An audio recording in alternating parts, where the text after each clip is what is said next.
Hello and a very good evening students. कैसे हैं आप सब लोग। मैं कलश गोयल स्वागत करती हूँ आप सभी का आपके चैनल अकाउंटिंग गुरुजी पर। स्टूडेंट्स, आज हम बात करने वाले हैं बिजनेस ऑर्गेनाइजेशन के इंट्रोडक्शन पेज के बारे में। जैसे कि मैंने आपको अपनी कल की क्लास में बताया था कि अब हम लोग बात करेंगे एक बहुत ही नए सब्जेक्ट के बारे में, जो कि आपका एक इंटरेस्टिंग और इम्पॉर्टेंट सा सब्जेक्ट होगा, क्योंकि कम्युनिकेशन के सभी लेक्चर्स आपके कंप्लीट हो चुके हैं। तो आज हम बात करेंगे बिजनेस ऑर्गेनाइजेशन के बारे में, जो कि आपका एक नया सब्जेक्ट स्टार्ट किया गया है बीकॉम फर्स्ट ईयर के लिए and also for 12th class students. Okay, अब अगर बात करें बिजनेस ऑर्गेनाइजेशन की, तो बिजनेस ऑर्गेनाइजेशन एक्चुअल में क्या होता है, इसको समझने के लिए, इसके इंट्रोडक्शन को समझने के लिए हमें कुछ इंपॉर्टेंट पॉइंट्स हैं जिनको समझना बहुत बहुत बहुत ज़्यादा ज़रूरी है हमारे लिए। तो वो इंपॉर्टेंट पॉइंट्स एक्चुअल में हैं क्या, उनकी तरफ थोड़ा सा ध्यान देते हैं। सबसे पहले अगर बात करें बिजनेस ऑर्गेनाइजेशन को समझने की, तो उसमें सबसे पहला पॉइंट आता है ह्यूमन एक्टिविटीज। क्या होती है ह्यूमन एक्टिविटीज, ये मैं आपको अभी बताऊंगी, लेकिन उससे पहले आप एक बार जल्दी से देख लीजिए। अगर आपने चैनल को सब्सक्राइब नहीं किया है तो जल्दी से कर दीजिएगा, बेल आइकॉन पर प्रेस कीजिएगा और वीडियो अच्छी लगे तो एंड में लाइक जरूर कर दीजिएगा। ओके, चलिए अभी हमारे सामने देखिए आपको दिखाई दे रही है कि ह्यूमन एक्टिविटीज लिखा हुआ है। क्या होती है ह्यूमन एक्टिविटीज? देखिए ह्यूमन तो हम सभी जानते हैं, हम लोग हैं। अब एक ह्यूमन बीइंग दो तरीके की एक्टिविटीज करता है, यानी ये कोई भी ह्यूमन बीइंग जो काम करता है डेली लाइफ में अपने, वो दो तरीके के नॉर्मली काम करता है। या तो वो इकोनॉमिक एक्टिविटी करेगा या फिर वो करेगा नॉन इकोनॉमिक एक्टिविटी। दो तरीके की एक्टिविटी होती है, एक इकोनॉमिक होती है और एक होती है नॉन इकोनॉमिक एक्टिविटी। ओके, तो इकोनॉमिक एक्टिविटी क्या होती है और नॉन इकोनॉमिक एक्टिविटी क्या होती है? हमारे ह्यूमन नेचर में एक बात होती है कि जब भी हमारे माइंड में लालच आता है, जब भी हमें ये होता है कि हमें पैसा कमाना है, कुछ करना है, अपनी लाइफ में कुछ बनना है, उस टाइम पर हम कौन सी एक्टिविटीज को प्रेफर करते हैं? इकोनॉमिक एक्टिविटीज को प्रेफर करते हैं। क्यों? क्योंकि इकोनॉमिक एक्टिविटीज वो होती हैं जो पैसा कमाने से रिलेटेड होती हैं, जिनमें हमारा जो मोटिव रहता है वो रहता है टू अर्न मनी। हमारा मोटिव क्या रहता है कि हमें पैसा कमाना है। तो वो क्रियाएं, वो एक्टिविटीज जो हम पैसा कमाने के लिए करते हैं, the activities that we are doing to earn money are known as non economic activities. वो एक्टिविटीज जो हम पैसा कमाने के उद्देश्य से करते हैं, वो सिर्फ हम इसलिए कर रहे हैं क्योंकि हमें अपनी लाइफ में कुछ करना है, हमें पैसा कमाना है। ओके, बड़ा इंसान बनने के लिए, राइट? तो वो एक्टिविटीज हमारी होंगी इकोनॉमिक एक्टिविटी। और दूसरी एक्टिविटीज जो हमारे सामने लिखी हुई है वो है नॉन इकोनॉमिक एक्टिविटीज। क्या किस तरह की एक्टिविटीज होती है?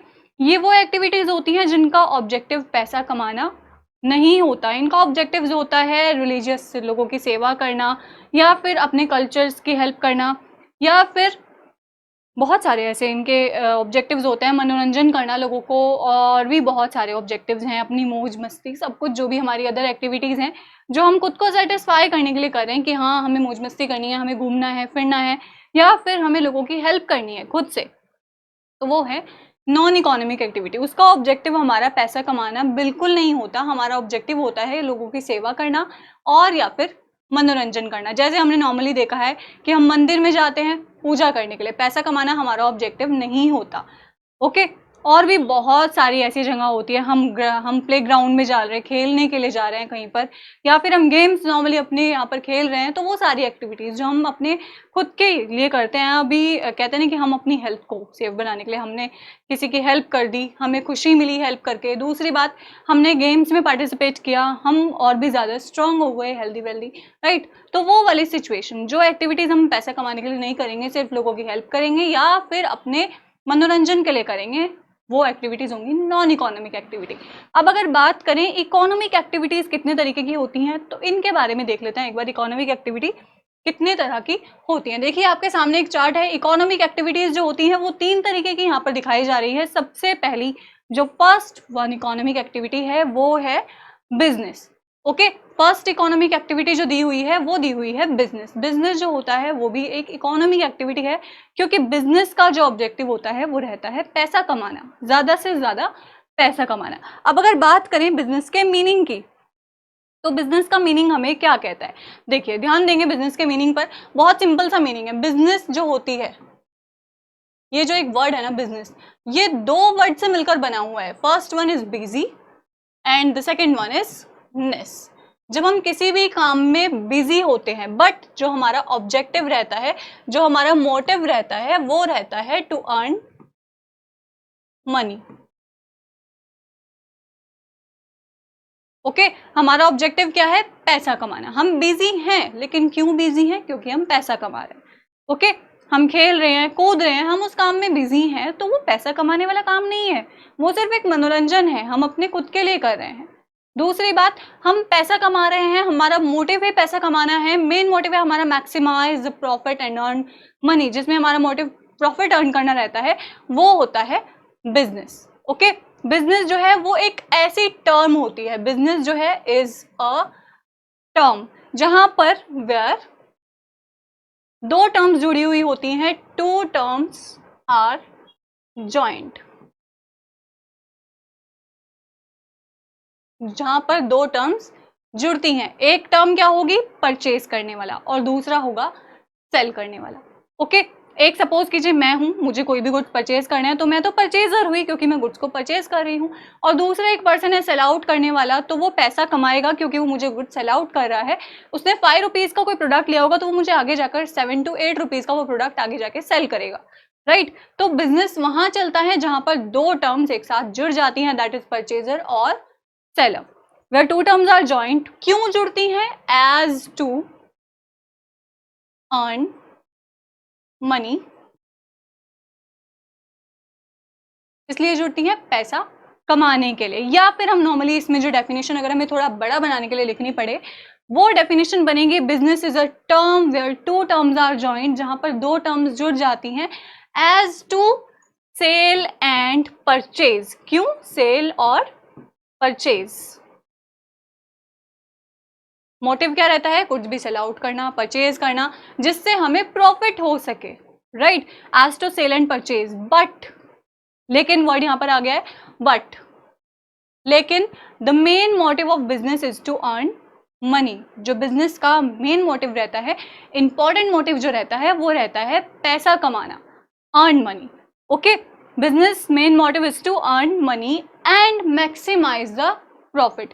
क्या रहता है एक main point, maximise the profit, जहां पर हमारा मोटिव ये भी है कि हमें प्रॉफिट मैक्सिमाइज करना है। ओके, हमें ज्यादा से ज्यादा प्रॉफिट कमाना है। जब हम ज्यादा से ज्यादा प्रॉफिट कमाएंगे तभी तो हमारे पास ज्यादा पैसा आएगा, राइट। तो बिजनेस का मोटिव क्या है, पैसा कमाना और ज्यादा से ज्यादा प्रॉफिट अर्न करना। अब यहां तक तो बात हुई बिजनेस की, कि बिजनेस क्या होता है, बिजनेस वो होता है जो दो शब्दों से मिलकर बना होता है, that is joint with a word, two words, that is business, busy plus ness. Okay, which means कि हम किसी भी काम में बिजी हैं, किसी भी काम में व्यस्त हैं, लेकिन वो काम रिलेटेड होना चाहिए पैसा कमाने से। ओके, सेकंड पॉइंट हमारे सामने है प्रोफेशन। क्या होता है प्रोफेशन, इसके बारे में मैं आपको बता देती हूँ। देखिए, प्रोफेशन जो है वो बिजनेस नहीं है। बहुत से लोगों का मानना होता है कि प्रोफेशनल होते हैं, बिजनेसमैन प्रोफेशनल्स होते हैं। नॉर्मली प्रोफेशन बिजनेस नहीं है। प्रोफेशन वो है जिसके लिए हमें एक प्रॉपर स्किल की रिक्वायरमेंट होती है। हमारे अंदर वो स्किल्स होनी चाहिए, वो नॉलेज होनी चाहिए किसी भी स्पेसिफिक, अगर हमें किसी भी सब्जेक्ट की स्पेसिफिक नॉलेज है, so we are professional. Okay, just like accountant, just like teacher, just like doctor, just like lawyer, right. तो जो इस तरह के लोग होते हैं, जैसे लॉयर हो गया है, हमारे टीचर्स हैं, अकाउंटेंट्स हैं, तो वो सभी एक तरीके के प्रोफेशनल माने जाते हैं।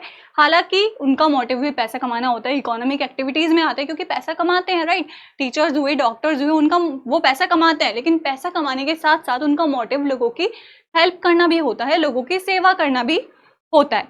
दे are working for service motive, not for profit motive. ये जो प्रोफेशनल्स होते हैं, ये ज्यादातर प्रॉफिट मोटिव के लिए वर्क ना करके सर्विस मोटिव के लिए वर्क करते हैं। इनका जो मोटिव रहता है वो रहता है कि हम किसी भी तरह से लोगों को सर्विस जो है वो प्रोवाइड कर सके, चाहे वो टीचर हो, चाहे वो डॉक्टर हो। डॉक्टर भी आपने देखा होगा कि डॉक्टर का भी मेन मोटिव होता है अपने पेशेंट की सेवा करना, अपने पेशेंट को बचाना, राइट। तो सर्विस मोटिव। दूसरा, लॉयर का जो मेन मोटिव रहता है वो रहता है किसी भी तरह से मेरा जो, जिसके लिए भी मैं केस लड़ रहा हूं ना, वो पर्सन बच जाए, राइट। तो एक तो हुआ लॉयर, दूसरा हुआ टीचर जिसके बारे में मैंने आपको बताया, तीसरा हुआ डॉक्टर। बहुत सारे और भी हमारे इसमें प्रोफेशनल्स आ जाते हैं, चाहे वो अकाउंटेंट हो, चाहे वो डॉक्टर, चाहे वो किसी भी स्पेसिफिक फील्ड से रिलेटेड हो। तो प्रोफेशन वो है जिसके लिए एक स्पेसिफिक सब्जेक्ट की नॉलेज होना जरूरी है, हमारे पास किसी भी तरह की स्पेसिफिक स्किल्स होना जरूरी है। ओके, एक था बिजनेस जिसमें हमारे पास जरूरी नहीं है कि हम बहुत ज्यादा पढ़े लिखे होने चाहिए, हमें किसी भी स्पेसिफिक सब्जेक्ट की नॉलेज होनी चाहिए। बिजनेस कोई भी ऐसा इंसान भी कर सकता है जो ज्यादा पढ़ा लिखा भी नहीं है, क्योंकि बिजनेस में क्या है, एज टू सेल और टू परचेज, या तो सेल कीजिए या फिर परचेज कीजिए। आप परचेज कर रहे हैं तो डेफिनेटली पैसा हमारे पास से जाएगा, और सेल कर रहे हैं तो पैसा हमारे पास आएगा, और हम सेल कभी भी कम प्राइस पर नहीं करते, राइट। तो बिजनेस जो है वो कोई भी इंसान कर सकता है जिसके पास स्पेसिफिक नॉलेज ना भी हो, लेकिन प्रोफेशन के लिए स्पेसिफिक नॉलेज का होना जरूरी है। Without specific knowledge it is not so easy so that we can be a professional. Okay, third point है एम्प्लॉयमेंट। अब तक दो चीजें हमने पढ़ी, एक था बिजनेसमैन, दूसरा था प्रोफेशनल, जैसे कि टीचर्स, डॉक्टर्स, उनकी भी अपनी एक अलग ही इमेज होती है। अब तीसरे हुए एम्प्लॉयर्स, एम्प्लॉयमेंट, वो लोग जो अपने आप से, अपने कहते नहीं कि हमारा कोई अपना खुद का स्टार्टअप नहीं है, हम लोग औरों के लिए काम कर रहे हैं, that who are working for another person, जो किसी और पर्सन के लिए काम करते हैं। जैसे हम लोग नॉर्मली किसी कंपनी में काम कर रहे हैं, किसी शॉप पर काम कर रहे हैं, we are employ. Okay, employ वो होता है जो खुद से, मतलब खुद का उसका स्टार्टअप नहीं है, वो किसी और के साथ मिलकर किसी और के जगह पर काम कर रहा है, तो वो हुआ एक employ. Working in offices, working in bank, working in company, वो या तो किसी कंपनी में वर्क करता हो, किसी बैंक में करता हो, किसी शॉप पर करता हो, वो या तो सेल्समैन हो, क्लर्क हो, जो भी होगा वो क्या होगा, एक एम्प्लॉय होगा। He is an under employment, he और शी। ओके, अगर आप किसी के अंडर वर्क कर रहे हैं तो वो एम्प्लॉयमेंट में आता है, वो आपका बिजनेस नहीं कहलाता। ओके, तीन कैटेगरीज मैंने आपको इकोनॉमिक एक्टिविटीज की बताई। अब और जो कैटेगरी है वो है नॉन इकोनॉमिक एक्टिविटीज के। दो तरीके की एक्टिविटीज हमारे सामने थी। फर्स्ट वन इज इकोनॉमिक, जिसमें मैंने आपको तीन कैटेगरीज बता दी, और सेकंड जो हमारी एक्टिविटी है वो है नॉन इकोनॉमिक एक्टिविटी, जो मैंने आपको बताया कि या तो हमारे रिलीजन से रिलेटेड होगी या तो हमारे पेरेंटल स्टेटस से रिलेटेड होगी, मतलब अपने मम्मी पापा की सेवा कर रहे हैं, तो वो भी नॉन इकोनॉमिक है, हम पैसा कमाने के लिए नहीं करते। ओके, या फिर हम सोसाइटी के लिए कर रहे हैं, सोसाइटी की हेल्प कर रहे हैं। बहुत से लोग क्या करते हैं, अनाथ आश्रम खोलते हैं, राइट। कोई इस तरीके के काम कर रहा है, तो वो पैसा कमाना उनका उद्देश्य नहीं है, उनका उद्देश्य सिर्फ ये है कि वो लोगों की हेल्प कर सके, लोगों की सेवा कर सके। ओके, अब अगर बात करें हम रिलीजन से रिलेटेड, मंदिर हो गए, मस्जिद हो गई, तो वहां पर पैसा नहीं कमाया जा सकता है, वहां पर सिर्फ लोग पूजा करने के लिए आते हैं, उनका सिर्फ रिलीजन से रिलेटेड ऑब्जेक्टिव रहता है, वो अपने खुद के लिए जा रहे हैं वहां पर, राइट। पैसा नहीं कमाया जा रहा, तो वो एक्टिविटीज जो पैसा कमाने के लिए नहीं की जाती, जैसे like religionless activities, parental activities plus social activities, वो सभी हमारी नॉन इकोनॉमिक एक्टिविटीज के अंडर में आती हैं। अब तक मैंने आपको बताया बिजनेस से रिलेटेड थोड़ा सा इंट्रोडक्शन। कल बात करेंगे बिजनेस के बारे में। बिजनेस तो मैं आपको ऑलरेडी बता चुकी हूँ क्या होता है, लेकिन कल हमें थोड़ा सा और डीपली स्टडी करना है बिजनेस ऑर्गेनाइजेशन के बारे में। ऑलमोस्ट जो इससे रिलेटेड था वो मैं आपको बहुत कुछ बता चुकी हूँ, तो आई डोंट थिंक इसमें आपको कोई भी क्वेरी होगी। बट फिर भी अगर आपको कोई भी क्वेरी लगती है, कुछ भी ऐसा लगता है कि आपको नहीं आ रहा है समझ में, तो आप मुझे कॉमेंट करके बता सकते हैं। आई श्योरली ट्राई कि मैं आपकी सभी क्वेरीज को सॉल्व कर पाऊँ। ओके, कल मिलते हैं आपसे इसी वक्त, तब तक के लिए शुक्रिया and have a nice day.